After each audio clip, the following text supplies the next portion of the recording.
On this day of Yom Kippur, we now take time to commit ourselves to investing in our homeland, to invest in Israel. Whether through Israel Bonds, the Masorti Foundation for Conservative Judaism in Israel, AJC, JNF, Hadassah, AIPAC, the Jewish Federation of Cincinnati, or another organization of your choice, investing in Israel is vital. Here in Cincinnati, we celebrate Israel and strive to bolster our connection with Israel. We are truly blessed to have the support of the Federation and Foundation so that we and our children can connect more deeply with Israel. We can be proud of our Cincinnati Jewish community's tremendous commitment to our homeland. Also, please join us for the 2024 Cincinnati Community Mission to Israel. I am super excited and want everyone to join. We are going to have an information session on Thursday, October 19th at 7:30, and we'll be joined by two special guests. Laura Rinsky, who is a travel agent and has kindly offered to help folks with their flights, and Jan Evans, who is the project lead for the Cincinnati Community Mission to Israel. Please check your announcements for additional information. At this time, we are delighted to listen to the words of Sam Pressman as he lovingly shares about his Israel experience. Sam, thank you for sharing with us.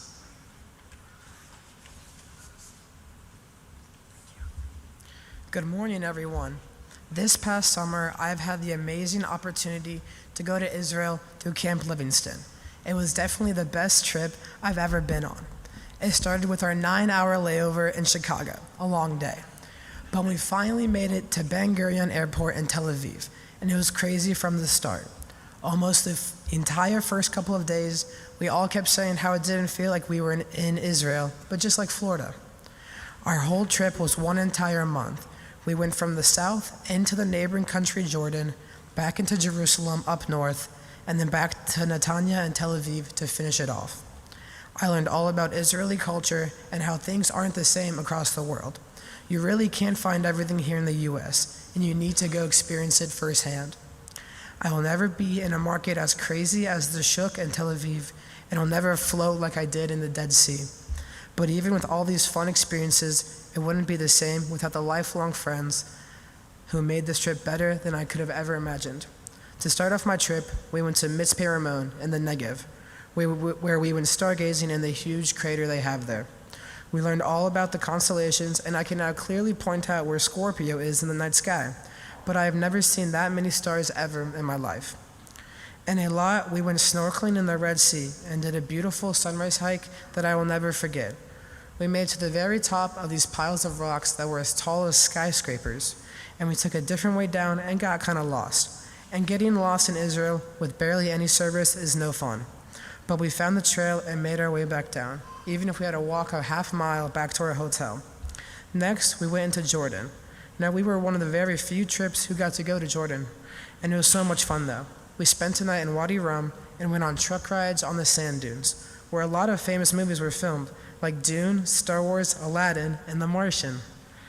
The next day, we went to Petra, one of the 7 wonders of the world, also known as the place where Indiana Jones and the Last Crusade was filmed. One of the most breathtaking structures I've ever seen. I spent a whole day there and walked up 750 stairs to get to the top where the best view in the world was. But we learned that day that the best view in the world is very subjective to oneself. We went back at night for a cool candlelit show, where they played some instruments I've never seen before and sang a little.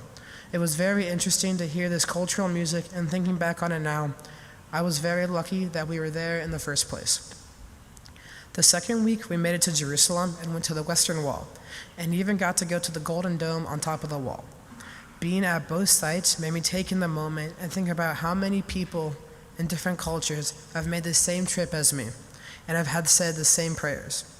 It was one of the most awakening things on our whole trip. We also then went to the Jewish quarters of the old city, and had some great falafel, of course.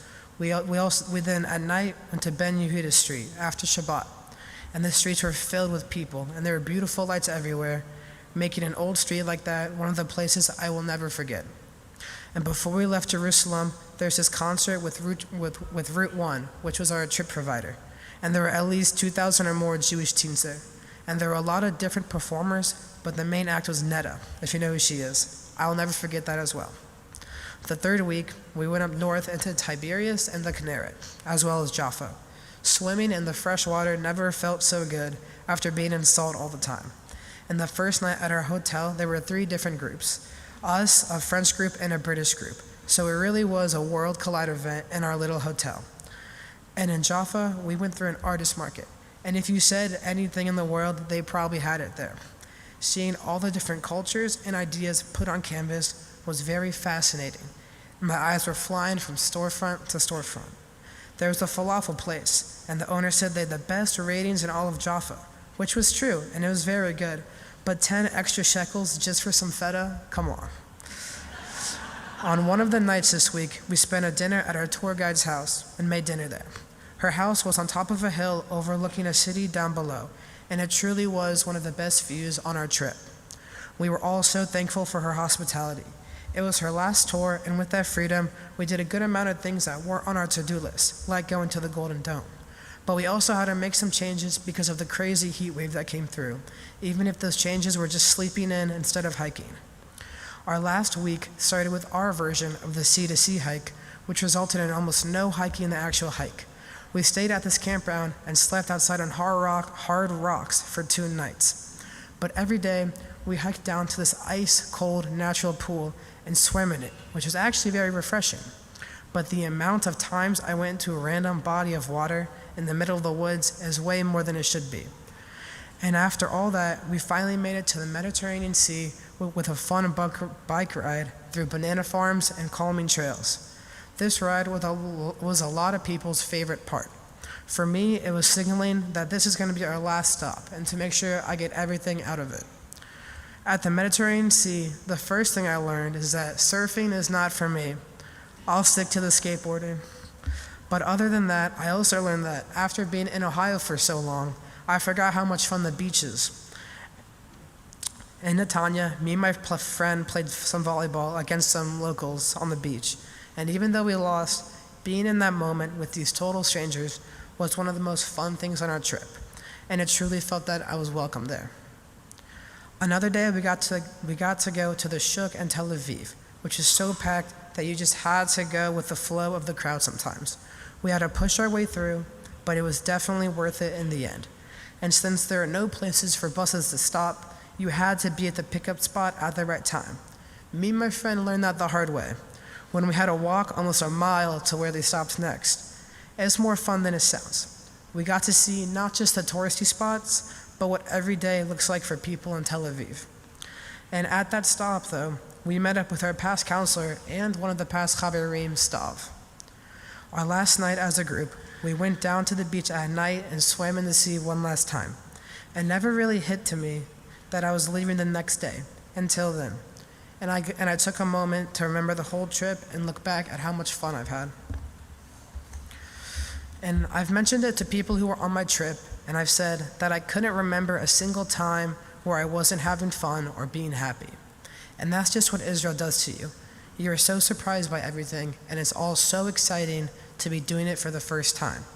The second I left, I already wanted to go back to the bustling streets in Tel Aviv, go back to Eilat and the beach, go back to the Western Wall in Jerusalem, and go back to having fun with my friends. Coming back from Israel, I met some Israelis who were at our camp and were great friends with Mika and Shachar.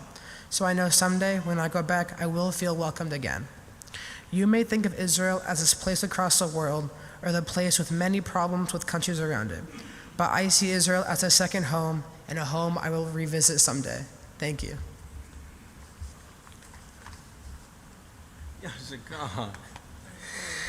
Yashikah, Sam. You know, Sam made Israel sound so incredible just to visit. I've just decided to go on the 2024 trip to Israel, and I hope everyone will join me there.